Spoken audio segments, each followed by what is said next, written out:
안녕하십니까. ESG 연구소장 겸 생활 ESG 행동 공동대표로 활동하고 있는 안치용입니다.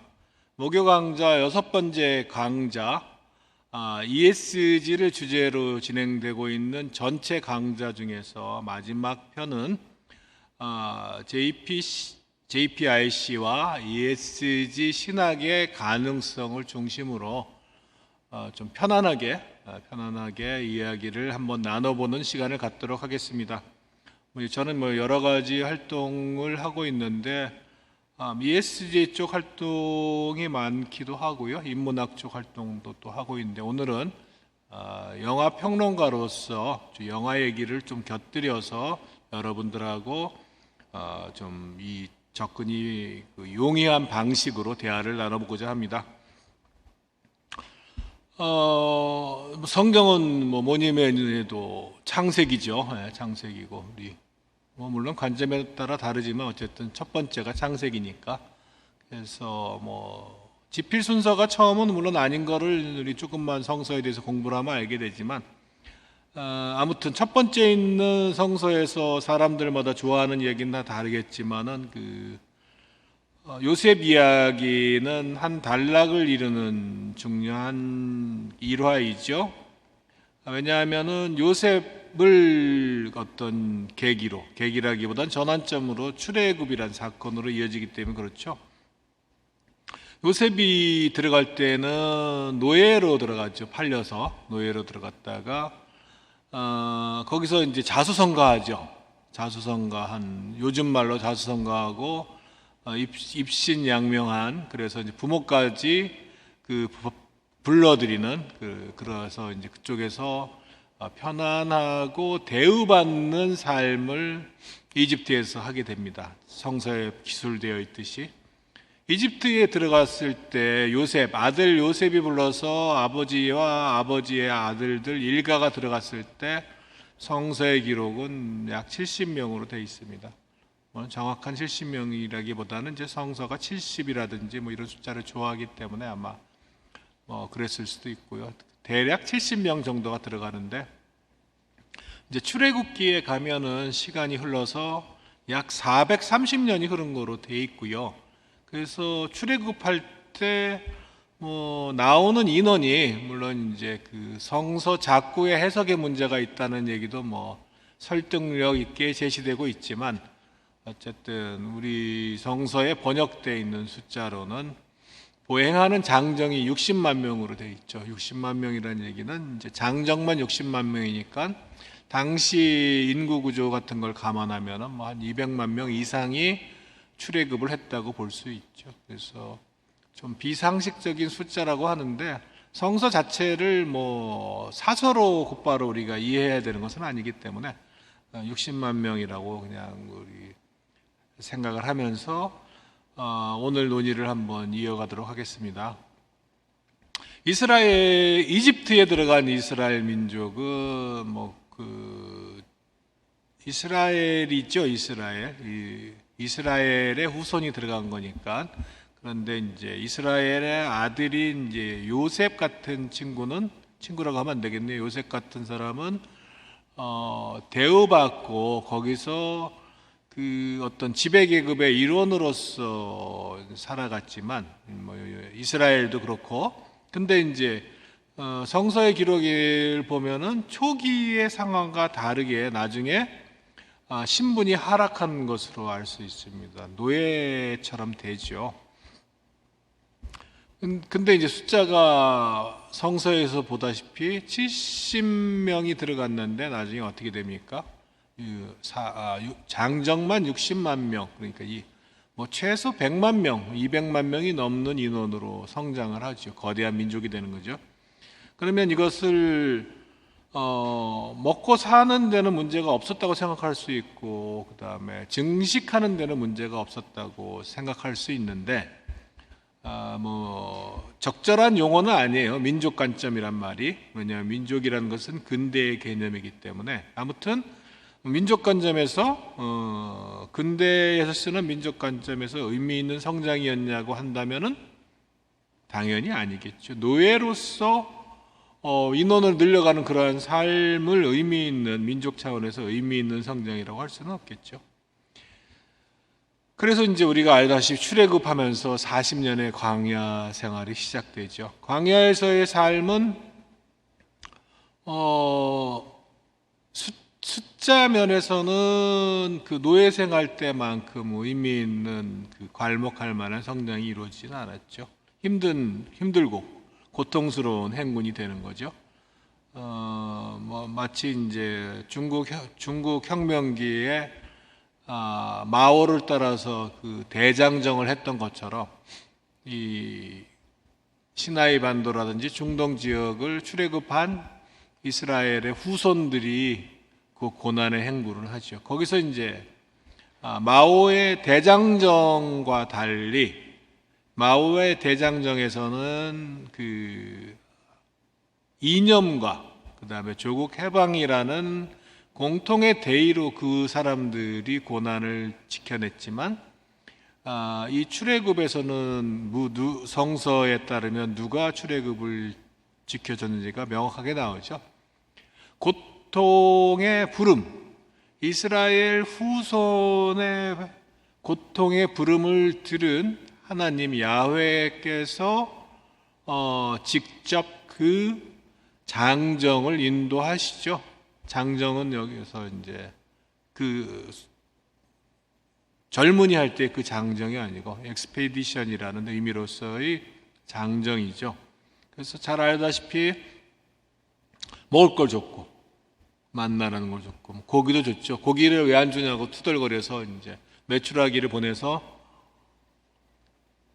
고기도 먹게 해줬고, 그리고 이제 신의 대리인인 모세를 통해서 또 신이 직접 나타나기도 하면서 광야 생활을 끌어나가죠.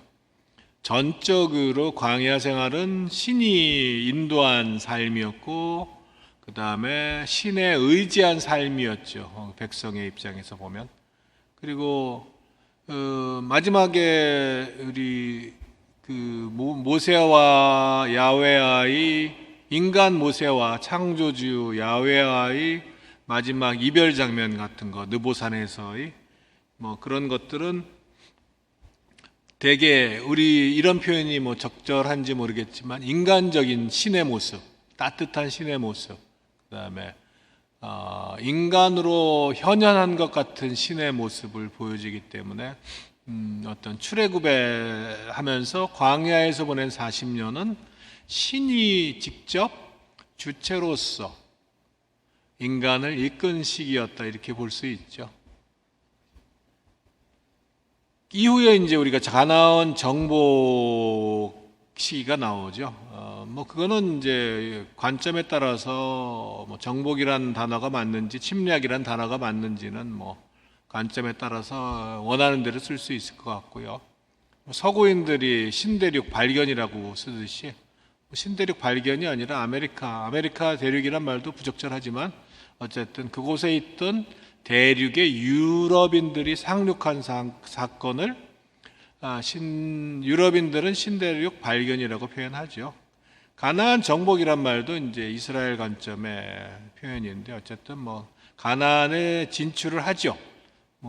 정복 전쟁 또는 침략이라는, 왜냐하면은 그곳에 있던 지금까지 이어지고 있는 오래된 분쟁의 그 한 당사자인 당사자들과의 싸움 같은 것들을 하면서 이루어진 정복이기 때문에 그렇죠. 가나안 정복은 그래서 이제 민족이란 말을 그냥 편의적으로 쓰면은 그때 민족이 아마 없었을 테지만 민족이라는 용어를 편의적으로 쓰면은 민족 내부적으로는 당연히 노예 생활에서 해방돼서 자존감을 지킬 수 있게 되고, 그리고 이제 땅을 나누잖아요. 땅을 나눠서 스스로 경작하고 또 목축도 하죠. 목축도 하며 자립의 삶을 영위할 수 있게 됩니다.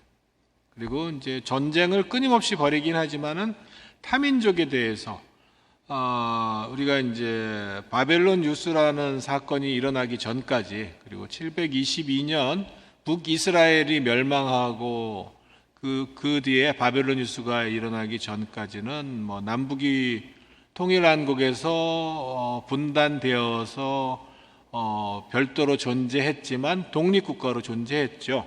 그래서 독립성이 있었다 얘기했고 할 수 있겠고, 신에 대해서는 어떤 호구지책, 그 다음에 신이 주체로서 끌어지는 신에 의존하는 그런 것에서 탈피해서 신은 어떤 존재가 되냐 하면 야훼는 믿고 의지하는 대상으로 변하죠.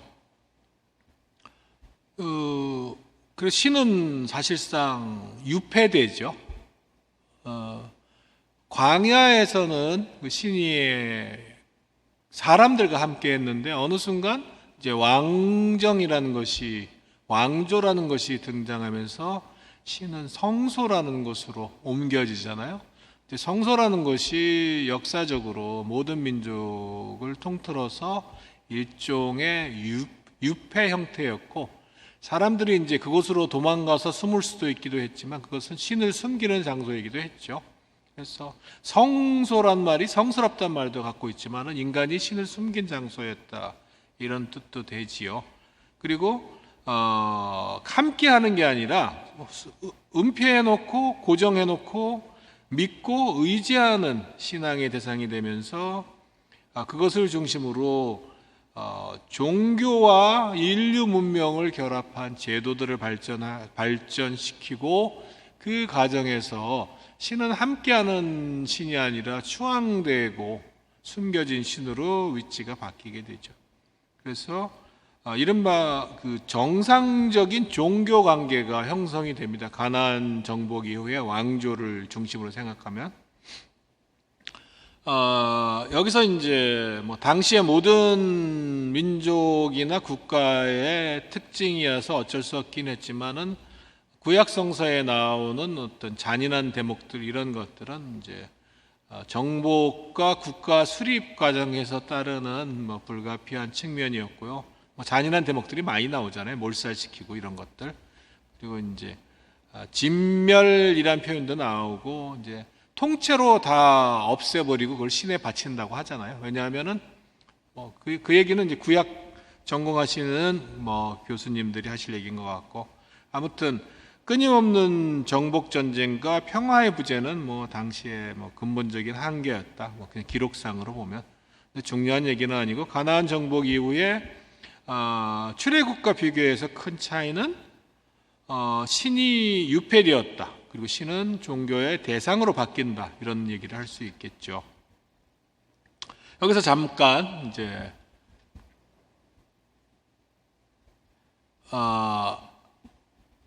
ESG와 관련된 얘기로 이제 좀 넘어가 보겠습니다. ESG는 환경사회 거버넌스의 약자고, 쭉 목요 강좌에서 진행을 했다시피 지속 가능성이라든지 사회 책임이라든지 뭐 이런 다양한 지속 가능 금융도 포함되겠고요. 뭐 이러한 다양한 인류의 논의가 20세기 초반에 들어서 전면적인 기후 위기와 조우하면서 시대 정신이자 세대의 담론으로 정리된 거라고 말씀을 드렸고요.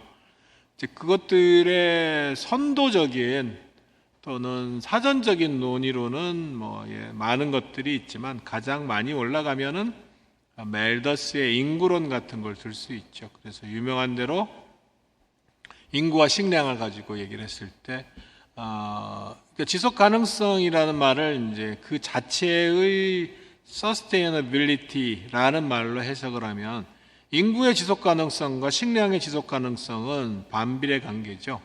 그래서 제로섬이라고 봐도 좋고요.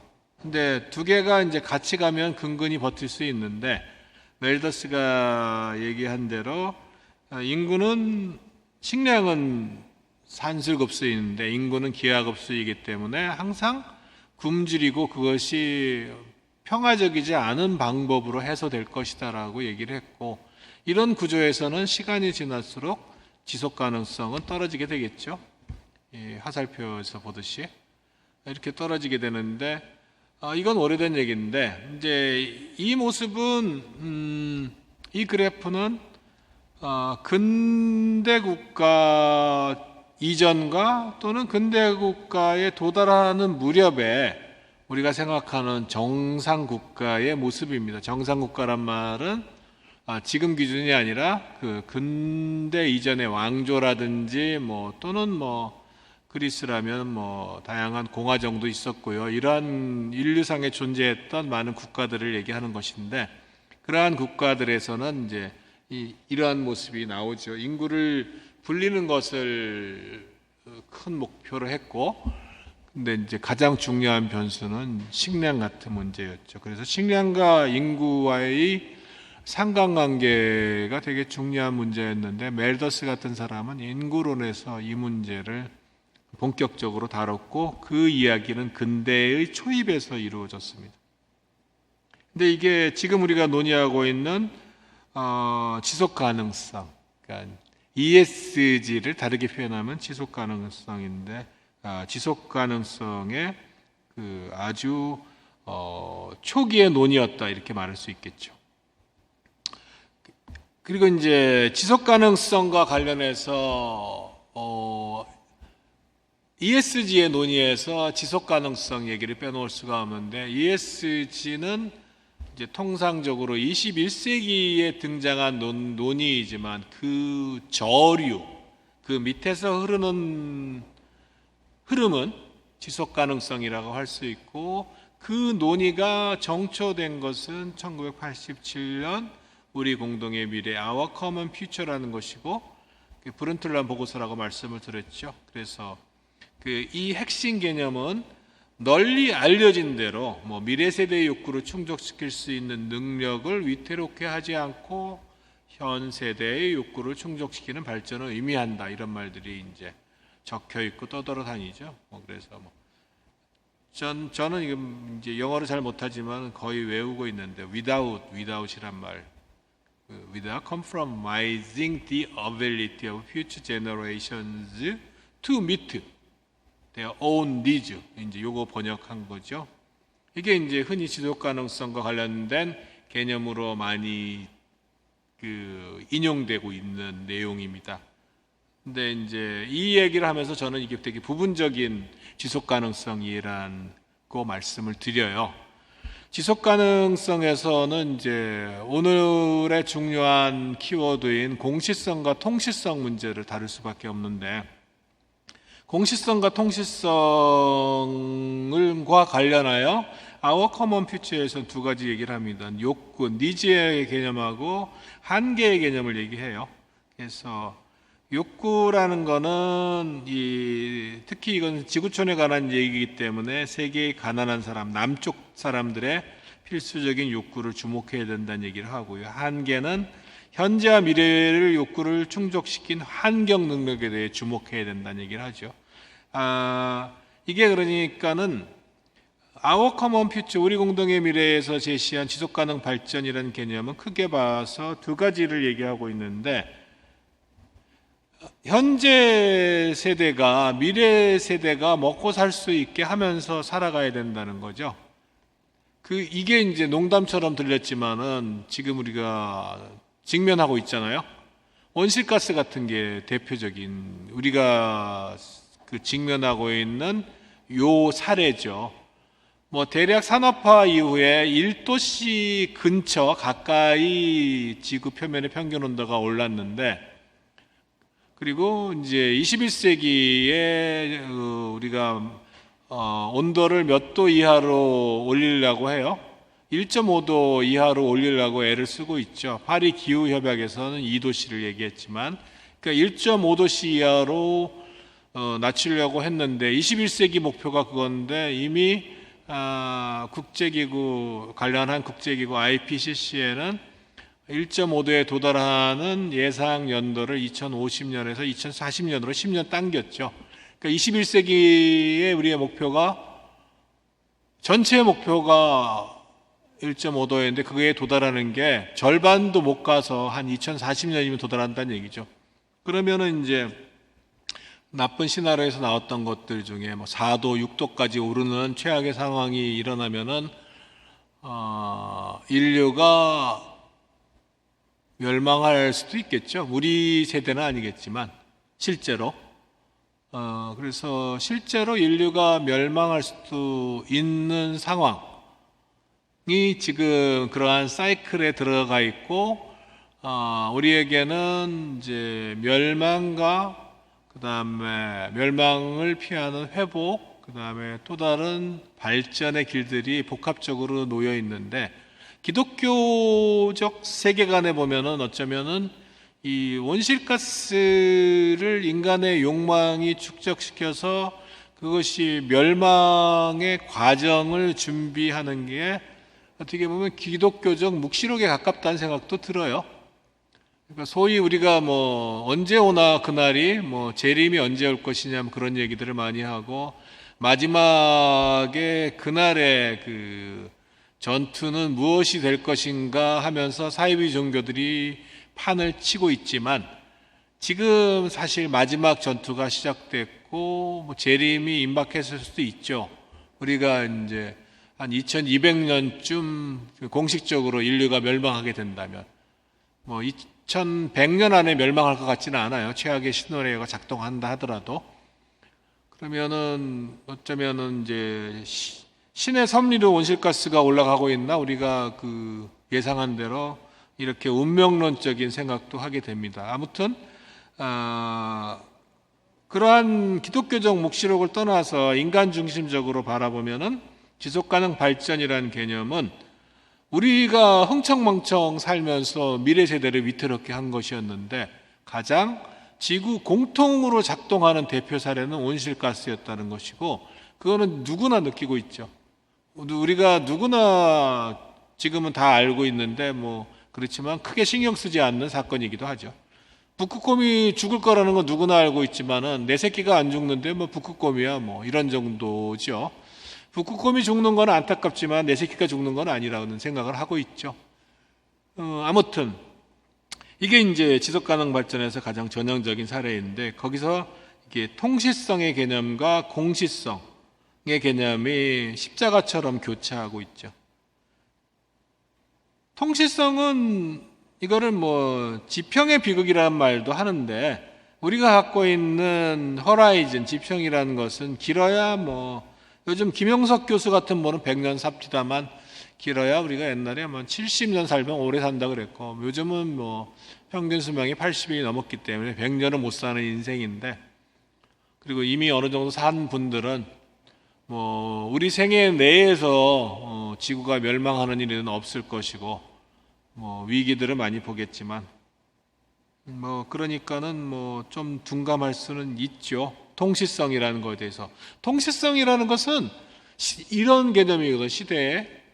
그러니까 과거와 현재를, 미래를 아우르는 게 통시성의 개념인데, 주로 우리는 과거는 알고 있기 때문에 통시성은 주로 미래에 관한 얘기가 되는 거죠.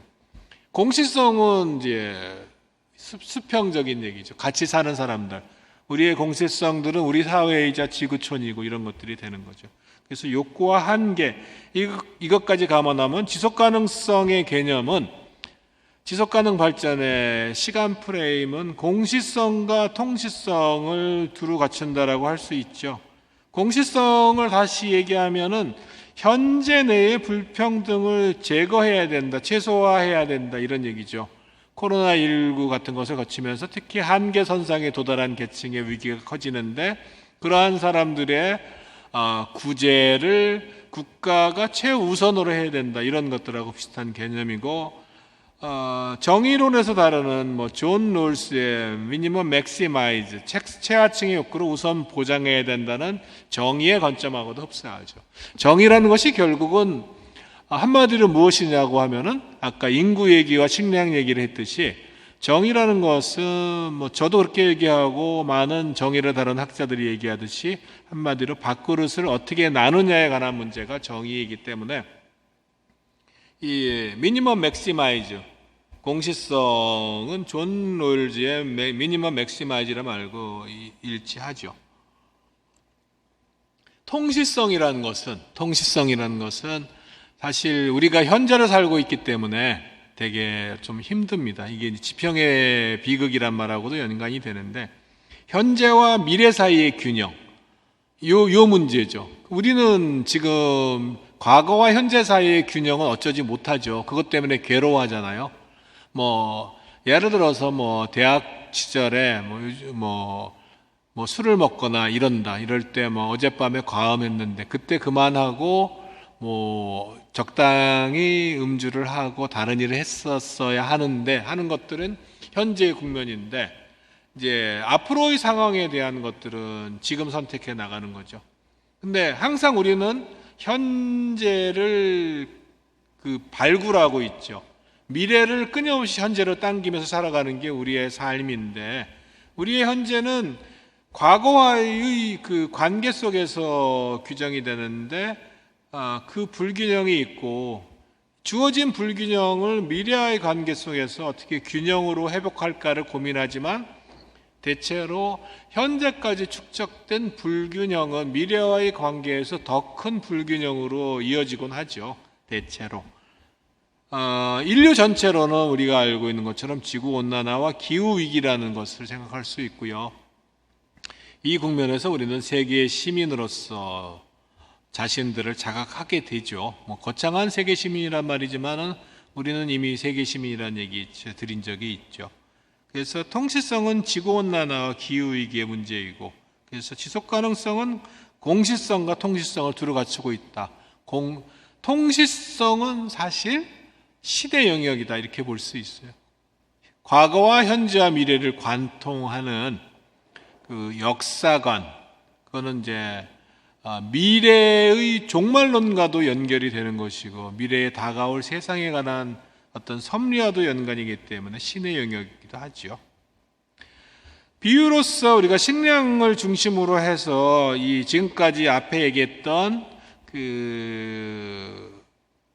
이집트의 히브리인들의 노예 생활과 광야에서의 생활, 가나안 왕조 시절 등을 우리가 지속 가능성의 개념을 놓고 한번 분리를 해보면은 이런 표로 정리할 수 있습니다. 공시성의 문제에서 이집트에서 노예 생활할 때는 공시성의 문제는 없죠. 왜냐하면은 히브리인 전체가 노예이기 때문에 평등하죠. 가난하는 평등이죠. 물론 그 사이에서 사소한 불평등은 있겠지만 기본적으로 바닥에서의 전면적인 평등이죠. 공시성의 문제가 없죠. 미니멈 맥시마이즈를 할게요. 전혀 없죠. 다 미니멈에 있으니까. 미니멈을 맥시마이즈 하려면 어떻게 해야 돼요? 미니멈 말고도 맥시멈이 있어야 돼요. 그래야지 미니멈을 평균 이상으로 끌어올리는 게 정의의 문제가 되는데, 다 미니멈에 있으면 맥시마이즈 할 대상 자체가 사라지기 때문에 공시성의 문제는 사라지죠. 통시성의 문제는 미래에 관한 문제로 바꾸면은 존재하죠. 왜냐하면은 자신들이 그 문제를 해결할 수가 없고 종속된 신분이기 때문에 노예는 주인의 의사에 전적으로 복속되잖아요. 그렇기 때문에 미래가 없는 거죠. 그래서 최악의 생활이 이집트 노예 생활이라고 할 수 있지만 먹고 사는 문제는 어쨌든 주인들이 해결해 준다. 그리고 노예 집단 내에서의 불평등 문제 같은 거는 노예끼리는 평등하다. 그래서 그런 문제는 없다고 볼 수 있고요. 광야에서는 어떤 일이 생기나요? 광야에서는 식량을 만드는 방법은 이집트에서는 경작과 목축을 다 하지만 그게 자기 것은 아니죠. 광야에서는 떠돌아다니니까 경작도 할 수 없고 목축도 할 수 없고 전적으로 이제 식량을 의존하죠. 공시성의 문제는 존재하죠. 왜냐하면은 자기들 내부에서 계급 같은 거, 그 다음에 지도와 피지도의 문제가 생기기 때문에 내부의 문제가 생겨나죠. 그래서 알다시피 성서에서 보면은 이제 모세말을 안 들었다가 수천 명이 하룻밤에 땅이 갈라져서 죽어버리잖아요. 죽어버린다고 할 수도 있고 죽여버린다고 할 수도 있고, 이런 식으로 내부에서 그러한 갈등의 문제는 있었다고 할 수 있고 배급의 문제도 있었다고 할 수 있죠. 그래서 이제 식량을 쌓아두지 말라라고 요청을 하잖아요. 매일매일 줄 거니까. 그 말은 당시에도 사실은 반대로 얘기하면 그건 사재기의 문제가 있었고 일각에서 식량을 편취했다, 뭐 이런 증거로 볼 수도 있죠. 통치성의 문제는 없죠. 그 노예 생활과 달리 신이 함께 하고 있잖아요. 가나안 땅을 너희에게 줄 것이다라고 얘기했기 때문에 미래의 문제는 없는 거죠. 광야에서는 이제 들어가죠. 들어갔을 때는 이제 문제가 이제 어떻게 돼요?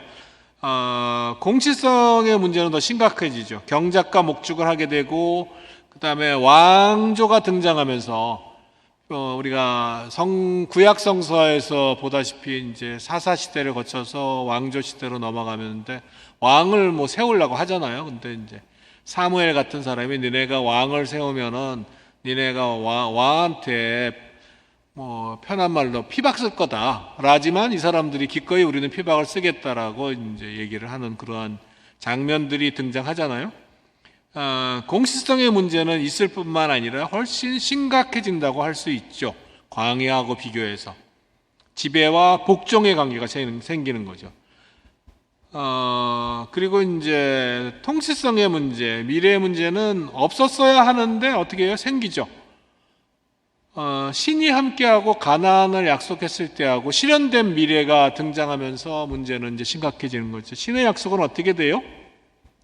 실현된 것처럼 보이지만 신의 대리인이라든지 이런 사람들이 등장하면서 아까 설명드렸듯이 신을 특정한 장소로 유폐하고 신을 가다 놓으면서 신을 전유하는 행태가 나타나고, 그럼으로써 신은 신앙의 대상으로 떨어지고 대상화하면서 신은 함께하기를 멈추고 신은 인간 사이에서 증발해 버리죠.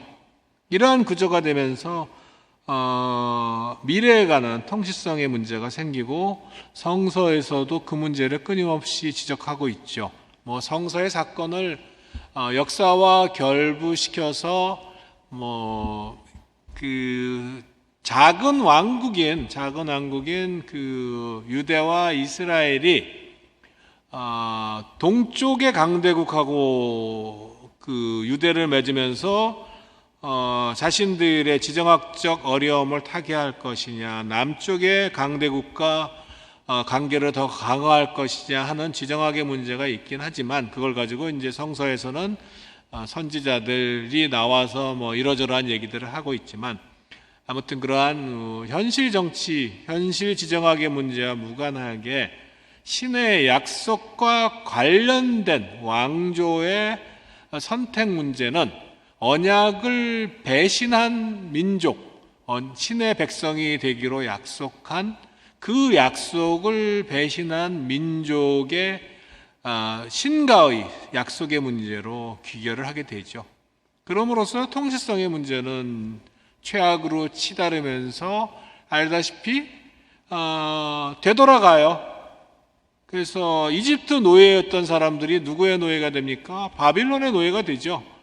바빌론의 노예가 되고 같은 스토리가 반복이 되죠. 뭐 이거를 이제 같은 스토리라기보다는 이제 성서의 기술 연대를 중심으로 보면은 바빌론 시대의 노예 생활을 이집트 시대의 노예 생활로 투영했다고 보는 성서학자들도 많이 있습니다. 잘 아시겠지만. 아무튼 이 성서에서 나오는 이스라엘 민족의 행태는 더 나은 방향으로 가다가 과거로 회귀하는 구조가 되죠. 그래서 통치성의 문제, 신과의 약속은 결국 다가올 미래의 상에 관한 문제인데, 그것과 관련해서 치명적인 좌초에 이르게 됩니다. 이것이 이제 성서에 나오는 가나안 왕조까지의 이스라엘 민족의 얘기고요. 그리고 이제 가나안 왕조까지는 이제 역사에 등장한 정상 국가라고 본다면, 지금 우리가 살고 있는 대한민국이나 뭐 아니면은 뭐 이스라엘, 지금의 이스라엘 또는 뭐 요르단, 북한 조선민주주의 인민공화국은 뭐 조금 정상 국가라고 보기 좀 힘들어진 것 같고, 그래서 지금 존재하는 수백 개의 국가들 이전에 등장한 많은 형태의 정상 국가에 가나안 왕조도 포함된다고 보고, 그리고 그러한 정상 국가들을 멜더스 인구론의 세계에 비추어서 분석을 해보면, 거기는 이제 공시성의 문제가 늘 있죠. 지배와 복종이라는 문제가 있기 때문에 그 빈곤과 불평등이 존재하고, 거기는 정의의 문제가 없어요. 미니멈 맥시마이즈라는 거는 문명 사회의 논의이지, 당시에는 밥그릇을 뺏는 거를 당연시했고, 노예들은 이용당하고 노예들은 가축과 마찬가지였기 때문에 당연히 그래서 그런 문제가 있고요. 그 다음에 또 하나는 미래의 문제도 없죠. 어느 왕조가, 어느 국가가 과거에서 지금까지 존재하고 있습니다. 사라졌죠. 통시성의 문제, 미래에 관한 문제는 그때는 둘 다 존재하는 것이죠. 그러면은 역사와 성서의 문제를 가지고 지속 가능성의 문제를 이제 살짝 결부해 봤는데요. 우리가 이제 신약으로 넘어오면은 뭐 여러 가지 계명이 있지만 그 사람들에게 기독교를 설명할 때, 기독교는 도대체 어떤 종교이냐라고 하면은 뭐 예수 천국, 뭐 불신 지옥, 광화문에서도 최근에 봤는데 예수 믿고 구원 받으세요라고 했을 때 사실 기독교라는 종교는 설명하기 되게 어려울 수도 있어요. 구원이 그럼 뭐냐? 그럼 천국 가는 거냐? 천국은 어디 있느냐? 뭐 죽어서 가는 것이냐? 천국은 하늘에 있느냐? 그럼 지금은 어떻게 살아야 되느냐? 뭐 등등 여러 가지 문제가 있는데, 사실 그 기독교를 구원받으려고 믿는다고 한다면 이제 설명하기가 되게 힘든데, 그 기독교를 설명하는 예수가 준 정확한 계명이 있죠. 새로운 계명, 예수의 새로운 계명은 뭐예요? 예수께서 대답하시되 첫째는 이것이니 내 마음을 다하고 목숨을 다하고 뜻을 다하고 힘을 다하여 주 너의 하나님을 사랑하라 하는 것이요, 둘째는 내 이웃을 내 자신과 같이 사랑하라. 이보다 더 큰 계명은 없느니라. 이것이 기독교인됨의 특징이라고 저는 이해하고 있습니다. 주 너의 하나님을 사랑하란 말은 그 다가올 역사, 시대, 통시성의 관점에서 자신을 기독교인으로서, 세계 시민으로서 인식하란 말이고, 내 이웃을 내 자신과 같이 사랑하는 말은 공시성의 관점에서 자신의 위치를 정의하고 그거에 합당한 삶을 살으란 얘기겠죠. 근데 이제 여기서 중요한 것은 내 이웃을, 하나님을 사랑하고 내 이웃을 사랑하라고 단순화하면 곤란하다. 내 이웃을 사랑하는데 어떻게 사랑해야 되냐? 내 자신과 같이 너를 사랑하듯이 사랑하라고 저는 이 부분을 항상 상기해야 된다고 봅니다. 그러려면은 사실은 여기는 세 단계가 있죠. 주 너의 하나님을 사랑하라는 통시성의 문제가 있고, 내 이웃을 사랑하라는 공시성의 문제가 있는데, 그 가운데는 뭐가 있어요? 너를 사랑하라는 문제가 있는 거죠. 주 너의 하나님을 사랑하라는 이 십자가의 수직적인 통시성의 문제가 있고, 내 이웃을 사랑하라는 이 수평제가 문제가 있고요. 지속가능 발전에서 나오는 개념하고 똑같죠. 근데 지속가능 발전에서 얘기하지 못한 하나의 문제가 뭐가 있어요? 예수가 준 세 계명 가운데 너 자신을 사랑하듯이란 말이 빠져 있죠. 거기는 너 자신을 사랑하란 말은 십자가의 교차점에 있는 그 가운데에 위치한다고 봅니다.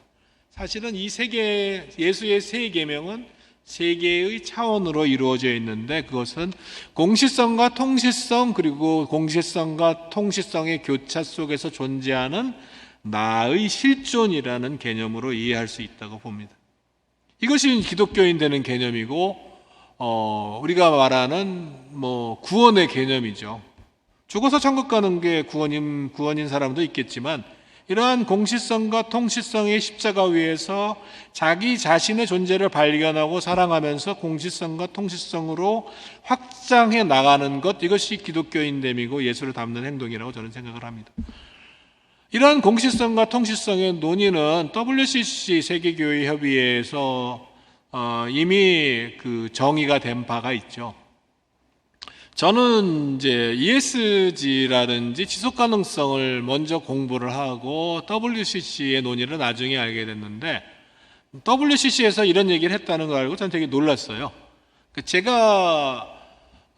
저는 이제 언론인으로서 사회생활을 시작해서 거의 이제 중요한 20년 넘게 그 직업을 했는데, 그 직업을 하는 과정에 어느 순간 이제 그 직업 내에서 직무가 바뀌어서 2007년부터 지속 가능성, 사회 책임, ESG 이런 활동을 하면서 지금까지 이어오고 있는데, 그러면서 이제 지금 임박한 우리 인류의 위기와 우리 세계 시민의 활로, 이런 것들, 거창한 주제가 사실은 일상의 문제라는 것들을 자각하게 됐고요.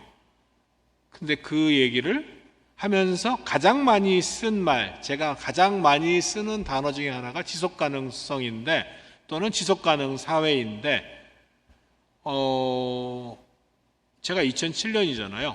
2007년부터 이 일을 했고, UN 차원에서 Sustainable Development라는 Sustainability, 지속 가능성의 개념을 얘기한 게 1987년이에요. 근데 WCC 나이로비 총회에서, 세계교회협회 나이로비 총회에서 JPSS라는 개념을 제시합니다. 여기서 Sustainable Society라는 개념이 등장해요. Sustainable Society라는 개념이 1987년보다 12년 빨리, 띠동갑이네요. 띠동갑으로 등장을 하는 거죠. 맞죠? 12 빼면은 1975년에 이미 Sustainable Society라는 개념이 등장합니다. 그리고 1990년에 가면은 1987년 Sustainable Development 이후에 등장한 1990년에 WCC 제네바 총회에 가면 Now is the time JPIC라는 개념이 나오면서 JPIC, 정의, 평화, 창조 세계의 보전이라는 개념이 등장하죠. Justice, Peace and Integrity of Creation, 창조 세계의 보전. 기독교 용어로 지속 가능성과 ESG를 압축적이고 깔끔하게 정리한 개념이라고 할 수 있습니다. 여기서 이 내용들, JPIC의 내용들, 이런 것들을 보시면은 약간 뉘앙스가 다르지 ESG나 지속 가능성과 같은 개념이다, 이렇게 이해하실 수 있을 겁니다. 기독교는 그러므로 아까 얘기했던 대로 예수의 개념 그 자체에서뿐만 아니라 그 개념을 새롭게 해석한 JPIC를 통해서도 지속 가능성과 맞닿아 있고, 기독교는 지속 가능 사회를 기원하고 지향한다고 볼 수 있습니다. JPIC는 여기 나와 있는 SDGs, 요즘 가장 많이 인용되는 말들 중에 하나죠. 지속 가능 발전 목표와 일치한다, 이렇게 보실 수 있죠. 자, 여기까지 논의는 그렇고요. 잠시 옆길로 나갔다가 다시 모아서 주제를 정리하도록 하겠습니다. 영화 얘기를 잠깐 해볼게요. 영화 밀양, 이창동 감독의 밀양이라는 영화를 보신 분이 많이 있을 텐데, 이창동 감독의 영화 밀양은 기독교 영화라고 보시면 됩니다. 정확하게는 간단하게 용서하려는 자, 벌써 용서받은 자라고 할 수 있는데, 줄거리는 여기 적힌 이런 내용이죠. 그 하나뿐인 외아들을 아마 이혼한 것 같죠? 이혼했나요? 죽었나요? 그건 좀 지금 생각이 갑자기 헷갈리는데, 죽은 것 같네요, 남편이. 그래서 남편을 잃고 외아들과 함께 남편의 고향인 밀양에서 새 삶을 시작하는 신애, 이름 자체가 신애예요. 기독교적 이름이죠. 전도연이 연기했는데, 이 밀양에서 외아들을 납치로 살해당하는 사건을 겪고 거기서 구원을 받는 과정을 그리고 있습니다. 저는 그게 구원이라고 봐요. 밀양이라는 것은 영어 제목은 Secret Sunshine이에요. Secret Sunshine. 좀 촌스럽죠? 영어 제목은. 근데 밀양 자체는 한자어로 보면 되게 더 우아하죠. 글자도 더 한글도 예쁘지만 영어 한자도 예쁘죠. 밀양 요거 자체가. 그리고 우리가 이제 약간 밀양의 한자를 보면은 밀교 느낌 뭐 이런 느낌을 받죠. 뭐 저만 그런지는 모르겠지만 밀양의 영화를 한번 떠올려 보시면 보신 분들은 마지막 장면에 보면은 이제 신혜가 이제 거울을 보면서 전도연이 거울을 보면서 머리카락을 자르죠. 그리고 세상에 소음이 있고 그리고 어떻게 해요? 그 초라한 마당 한 구석을 햇빛이 비추고 그 비치는 햇빛을 카메라가 잡으면서 끝나요. 그리고 그 시내 앞에서 누가 머리가 아니고 머리카락을 자르는 것을 도와줍니까? 종찬이라고 하는 그 배우가 누구였더라? 종찬이라는 배우가 유명한 배우죠. 갑자기 생각이 안 나는데 그 종찬이 그 거울을 들여다주면서 머리카락을 자르고 남루하고 보잘것없는 그리고 뭐 이상한 자질구레한 부스레기들이 떨어져 있는 공간을 햇빛이 비치면서 영화가 끝나죠. 도대체 마지막 장면의 의미는 무엇일까? 그건 제목에 나와 있죠. 시크릿 선샤인. 그래서 마지막 얘기를 하기 전에 이 신혜가 전도연이 기독교에서 멀어지잖아요. 기독교에서 멀어지는데 그 아이를 잃고 이 사람이 기독교에 막 심취하잖아요. 그러면서 이제 나는 원수를 사랑하겠다 그러면서 그 사람을 찾아가죠. 유괴범을 찾아가는데 어떻게 돼요? 유괴범이 뭐라고 해요? 나는 이미 용서받았다 하나님한테. 나는 하나님을 믿음으로써 나의 죄가 사함을 받았다라고 얘기하는 거죠. 그러면서 신혜가 한마디로 어떻게 돼요? 어처구니 없는 상황에 빠지게 되는 거죠. 여기서 이제 이창동 감독이 하려고 했던 가장 핵심적인 얘기는 이 유괴범이 나는 하나님을 믿음으로써 이미 죄 사함을 받았다, 용서받았다라고 말하는 이 대목일 겁니다.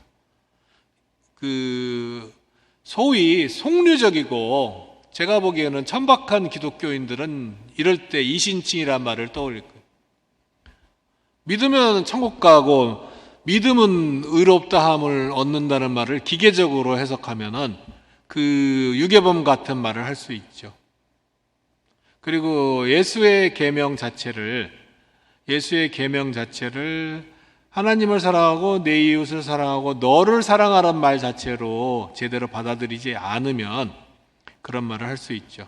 믿으면은 용서받는 것이 아니라 하나님한테는 물론 용서받을 수 있죠. 모든 죄인이 저는 하나님 앞에서 어떠한 죄든 용서를 받을 수 있다고 믿어요. 그렇지만은 제가 보기에는 하나님은 자신의 죄를 어떤 인간이 지은 죄를 즉 신에게 용서를 구해야 하겠지만 그것에 앞서서 죄 지은 내 주변의 사람, 내 이웃에게 먼저 용서를 구하라고 저는 말씀하신다고 믿습니다. 그것이 공시성과 통시성의 개념이죠. 이 사람은 기독교를 이제 잘못 알았고, 잘못 알고, 잘못 믿은 기독교를 이창동 감독이 영화로서 형상화한 거죠. 나의 죄를 하나님에게만 사함을 받음으로써 나는 구원을 받는다는 생각. 이거 되게 편한 생각이죠.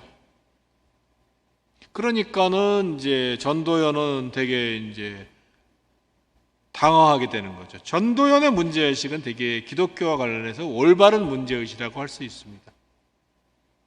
여기서 뭐 영화 속에서 김추자의 거짓말이야를 튼다든지 뭐 장로를 유혹한다든지 뭐 이런 것들이 어떤 올바른 구원의 과정을 찾아가는 절망을 그리는 영화적인 방법이라고 이해하시면 될 것 같고요. 유괴범의 정의와 신의 정의는 말하자면 유괴범의 정의는 십자가에서 통시성만 바라보고 수직만 바라보고 공시성을 빼낸 것이고 신혜가 생각하는, 전도연이 생각하는 두 가지가 다 있어야 되는 올바른 관점의 어떤 그 정의와 신앙이었다고 할 수 있죠. 그래서 이제 마지막에서 보면은 그 종찬이 거울을 들어주고 그 옆에 햇빛이 비치면서 신혜가 새롭게 마음의 안식을 얻는 대목으로 연결이 되죠.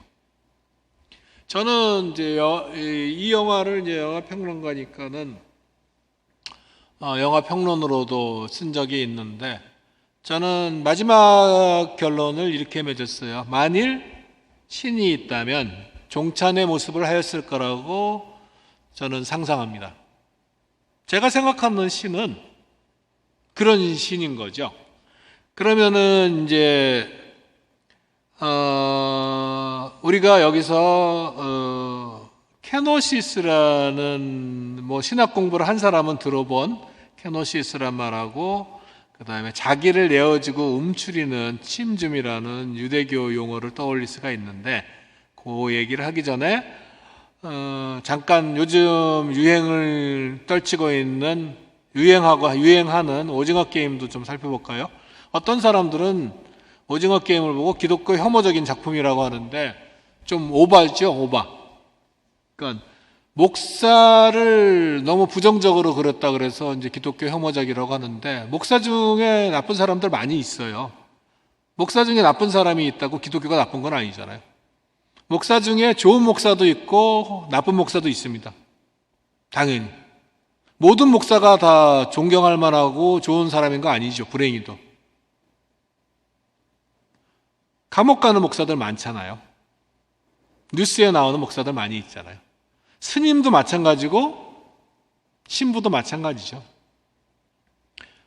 그러한 직업을 수행하는 성직자가 나쁘다고 해서 그 종교를 나쁘다고 말하거나 그 종교를 혐오한다고 말할 수는 없죠. 바라건대는 좋은 목사가 많아지고 존경받는 목사가 많아지고 나쁘고 그 다음에 지탄받는 목사가 없었으면 좋겠지만, 제도로서 사회의 한 형태로서 종교에서는 그것은 불가피하죠. 그럼으로써 신부든 스님이든 목사든 그 좋음과 나쁨, 바람직함과 바람직하지 못함, 혐오스러움, 혐오스럽지 않음, 지탄받을 수 있음, 지탄받을 수 않음 가운데서 그 숫자는 정규 분포하게 돼 있어요. 대체로 그렇게 생각합니다. 그래서 평균적인 목사의 모습이 어떤 것일까를 좀 생각하면 평균이 높았으면 좋겠다라는 희망을 품게 되고요. 그러한 정규 분포화에서 항상 정말 존경할 만한 목사의 그룹이 있고 정말 지탄받을 만한 목사의 그룹이 있죠. 그거는 모든 집단에서 마찬가지인데, 영화적 형상화에서 영화적 캐릭터를 설정하는 과정에서 이 정규 분포에서 지탄받을 만한 혐오스러운 목사의 모습을 영화적 형상화의 소재로 삼았다고 해서 그것이 기독교를 혐오하는 작품이라고 말한다면 한마디로 무식한 생각이죠. 그거는 영화나 문학, 예술을 이해하지 못하는 생각이죠. 오징어 게임에서 이욤이란 사람이 배우가 연기한 지영은 이러한 아주 나쁜 목사의 딸이죠. 거기서 묘사도 안 돼 있어요. 그런 것들이 그냥 나의 아버지가 그런 사람이란 수레만 나오는 거죠. 그래서 이거는 중요한 주제는 아닌데 그냥 기독교 혐오는 아니라는 얘기를 하고 싶어서 했고요. 여기서 중요한 얘기는 기독교 오징어 게임을 기독교 관점에서 저는 잠시 생각해 봤는데, 감독이 기독교인이고 기독교를 염두에 두고 만들었는지는 확인해 보지 않았어요. 근데 여기 이제 재미있게 기독교적 요소가 많이 들어가 있습니다. 그래서 일람이란 말이, 오영수가란 배우가 연기한 일람이란 말은 일자가 들어가요. 일자가 들어가고, 그 다음에 그 양반 번호는 1번이에요. 그리고 이정재가 연기한 기호는 마지막 번호예요. 456번.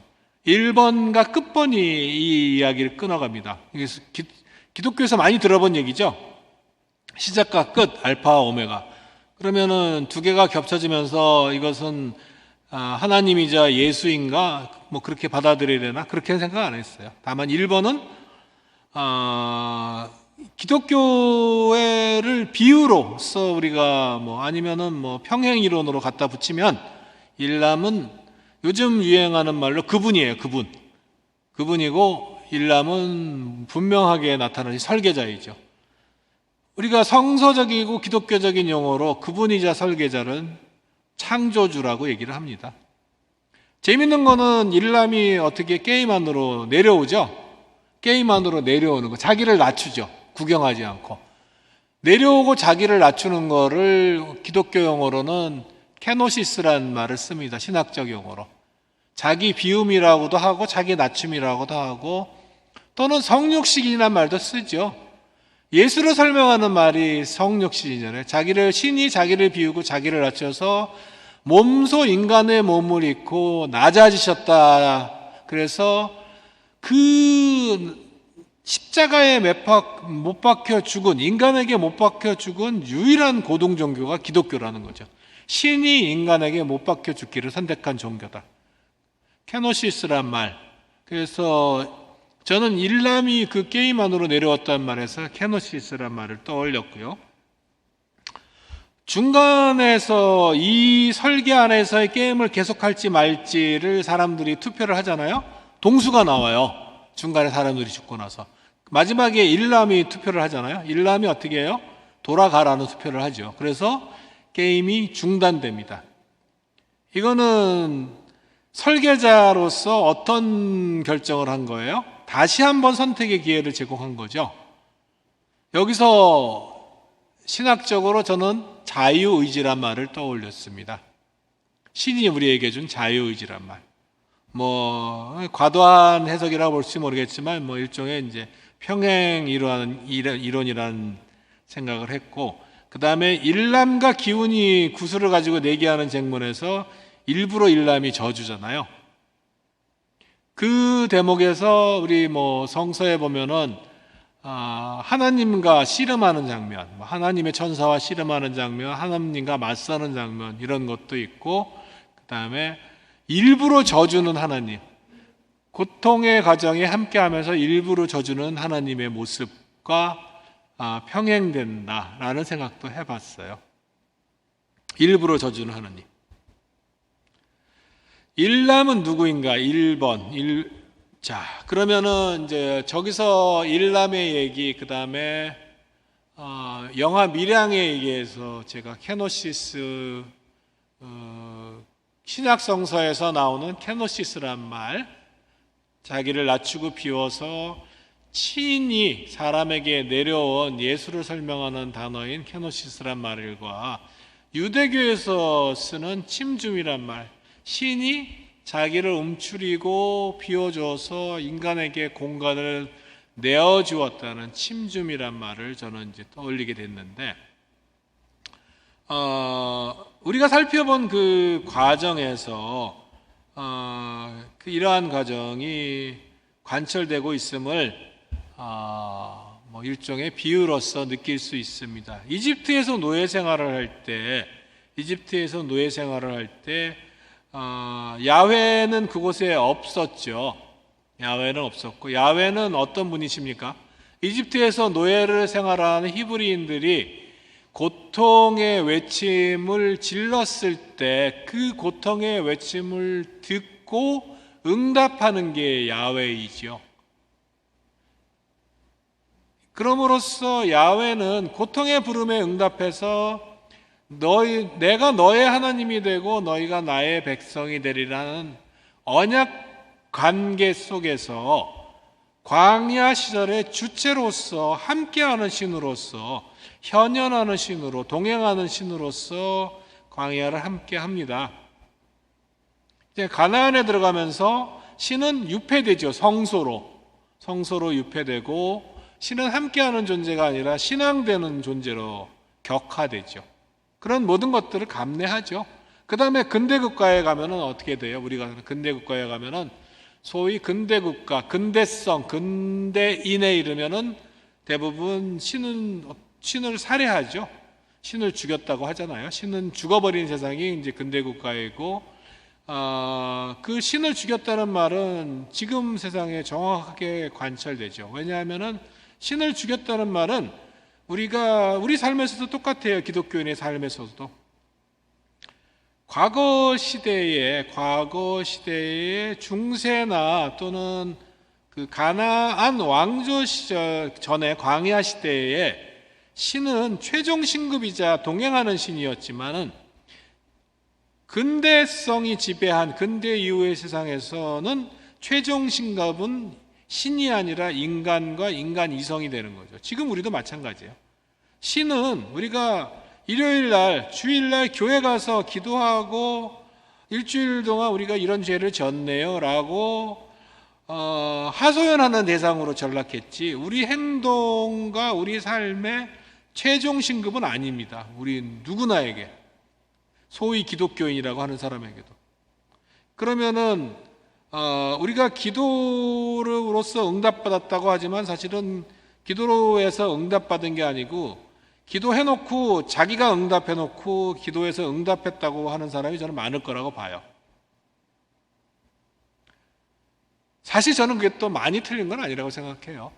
근대성 이후에 예수가 친히 내려와서 자기를 비우고 인간이 된 이후에, 그리고 십자가에 못 박혀 죽으시고 떠나면서 돌아올 날을 예고한 이후에 실제로 많은 것들을 우리에게 맡기고 비우고 맡기고 가셨다고 생각합니다.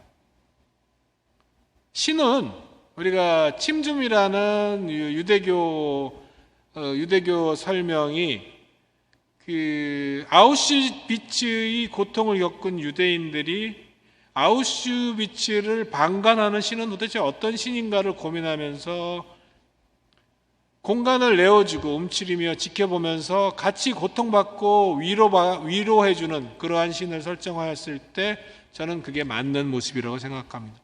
선택은 우리가 하는 것이죠. 우리가 신의 위로를 구하고 신에게 맞는 길을 알려달고 기도하지만 결국 신은 우리에게 맡기셨고 우리에게 지켜보는 거죠. 시간이 이제 많이 흘러서 마지막으로 드리고 싶은 말씀을 드리면서 결말을 맺는 게 좋겠습니다. 영화 한 가지 얘기를 더 하고, 그 다음에 그 사르트르와 아렌트 얘기를 이제 하고 결론을 말씀드리려고 했는데, 사르트르와 아렌트 얘기는 나중에 읽어보시면 좋을 것 같고요. 이제 결론으로서 얘기하면은, 앞에 얘기가 생략되어 있어서 좀 모호하긴 하지만 신은 그 앞에 영화에서 얘기했듯이 앞에 영화에서 이제 간단하게 한 대목을 얘기하면은 아고라라는 영화가 있는데 이 영화에서 유대인들이 이런 말을 해요. 자신들을 핍박해요. 여기선 반대로 기독교인들이 유대인들이 핍박하는 내용인데 실제로 예수 탄생 시기 이후에는 기독교의 역사는 유대인 핍박의 역사잖아요. 그 탄생과 죽음 그 단계에만 유대인들이 당시에 존재하지 않았던 예수를 추앙하는 무리를 핍박했을 뿐이지 기독교가 성립한 이후에는 기독교도가 끊임없이 유대인을 핍박했죠. 거기서 그런 말을 예수는 유대인이었다 이런 말을 외치죠. 그래서 요거를 넘어가고 그 말은 예수는 너는 주였다는 얘기였는데 앞에 논의가 생략돼서 그렇지만 예수는 유대인으로 왔지만은 결국 세계 시민으로서의 인간이 되셨고 동시에 예수는 하나님이 되셨고 하나님이었죠. 원래부터. 이 인간으로서 우리가 얘기했던 수평적인 모습과 십자가에 못 박히신 그곳에서 그 수직적인 모습, 수평과 수직에 교차하는 그 지점에서 예수는 십자가에 못 박혀 죽으셨고 부활했고 올라가서 다시 올 날을 준비하고 있죠. 따라서 웬만한 좀 공부를 한 기독교인이나 신학생이면은 입에 달고 사는 베레 데우스 베레 호모, 참 신이자 참 인간이란 그 말로 예수는 그 말 속에서 공시성과 통시성의 존재로 예수는 종합이 됩니다. 또한 십자가는 고난이며 영광이죠. 많이 들어본 대로. 그렇지만 동시에 올라가면서, 십자가는 올라가면서 예수가 부활하여 올라오면서 다시 올 것이라고 하면서 기독교인에게 스스로의 삶을 맡깁니다. 저는 그거를 위임이라고 생각하고, 경영학에서 잘 쓰는 말로 임파워먼트라고 쓸 수 있겠죠. 주 너의 하나님을 사랑하고 내 이웃을 사랑하는데 너를 사랑하듯이 하라 하는 그 모든 가정이 맡기고 가신 거니까 위임이죠. 그 위임의 모습은 어떤 위임의 모습이냐 하면은, 부모가 된 사람들은 알겠지만 걸음마 떼는 아이를 제 두 발로 걷도록 하지 않으면은 알아서 걷긴 하겠지만 그 아이는 못 걸어요. 걸음마를 하려는 아이에게는 그 아이의 두 다리를 딛고 걸어갈 수 있도록 아이에게 걸음을 맡겨야만 아이는 걸음마를 시작할 수 있습니다. 아이를 계속 업고만 다니고 걸음마를 안 시키면 아이는 못 걷죠. 그 아이의 두 다리에 걸음을 맡기는 것 같은 위임, 이런 것들이 예수가 기독교인에게 해준 위임이라고 저는 생각을 하고 상상을 해봅니다.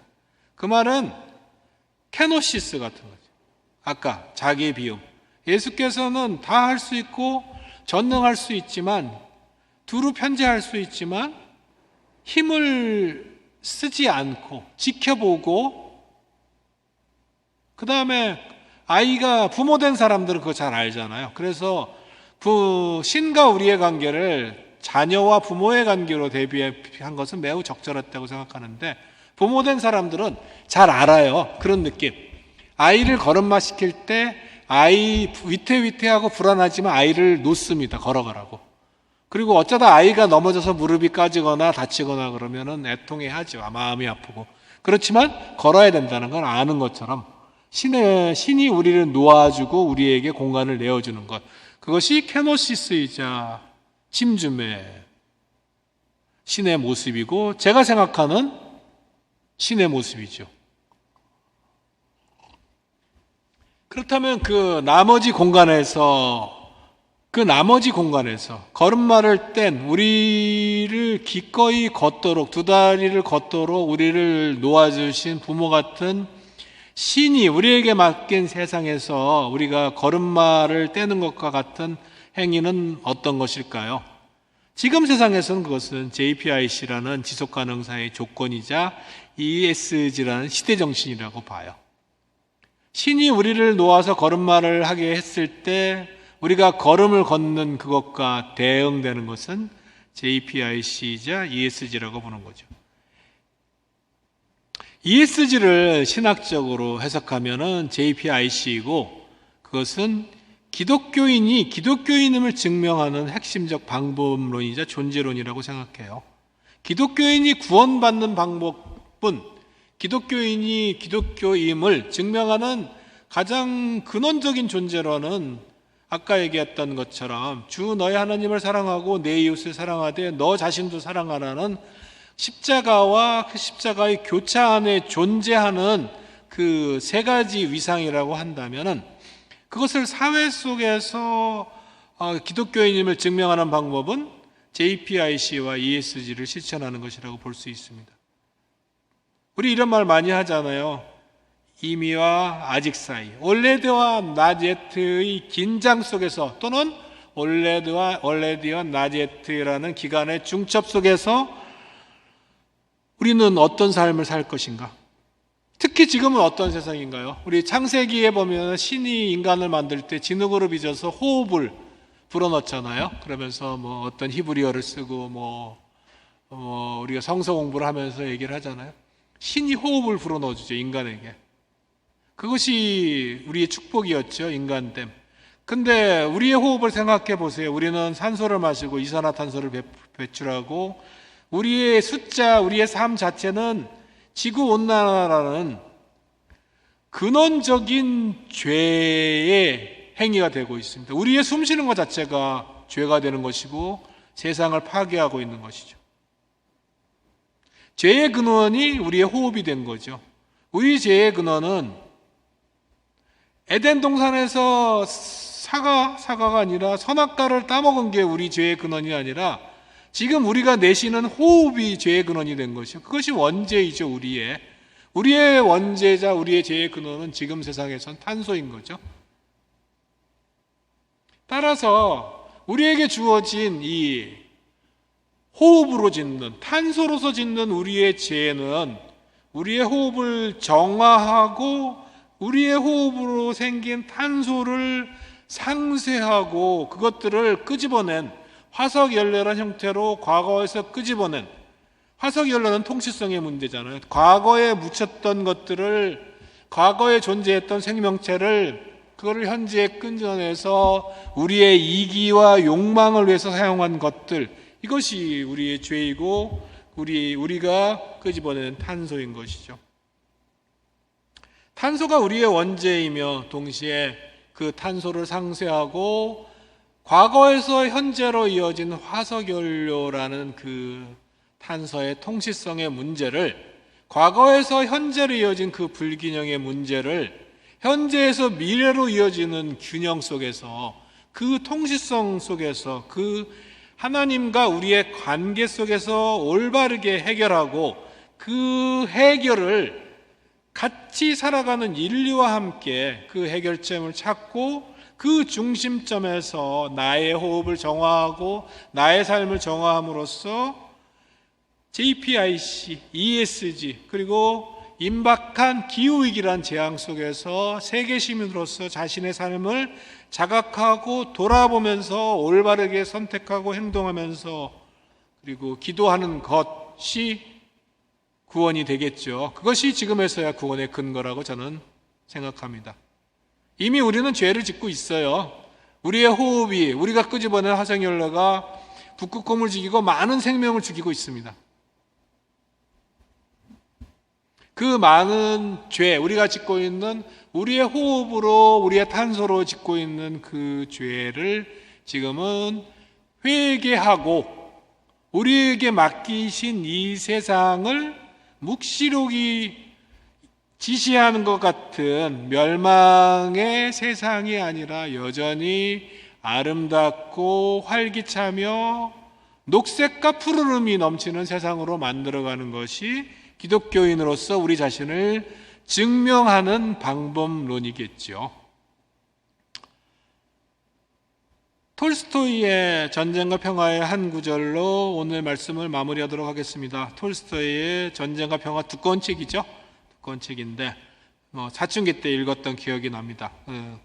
최근에 또 제가 운영하는 독서 모임에서 이 회원들이 꼭 읽고 싶다고 해서 이제 다시 도전을 하기로 해서 한번 이제 쓱 훑어봤는데요. 그 사이에 이제 번역도 많이 좋아졌고 좋은 책들이 많이 나왔죠. 거기 이런 구절이 있습니다. 삶은 사랑이다. 삶은 모든 것이다. 삶은 신이다. 이런 말들이 있고요. 마지막에 이 말씀을 드리면서 오늘 논의를 마무리 짓고자 합니다. 삶을 사랑하는 것은 신을 사랑하는 것이다. 우리가 호흡으로, 탄소로 정말 이 생명과 이 지구에 큰 죄를 짓고 있지만 기독교는 우리에게 끊임없이 그런 얘기를 하잖아요. 회개하라고. 그 회개는 우리의 호흡을 아까 말씀드린 것처럼 정화하는 것이고, 그 정화하는 것은 삶을 사랑하는 것, 나를 사랑하는 것이고 이웃을 사랑하는 것이고 하나님을 사랑하는 것이죠. 삶을 사랑하는 것은 신을 사랑하는 것입니다. 이 말씀으로 오늘 얘기를 마무리 짓도록 하겠습니다. 들어주셔서 감사합니다.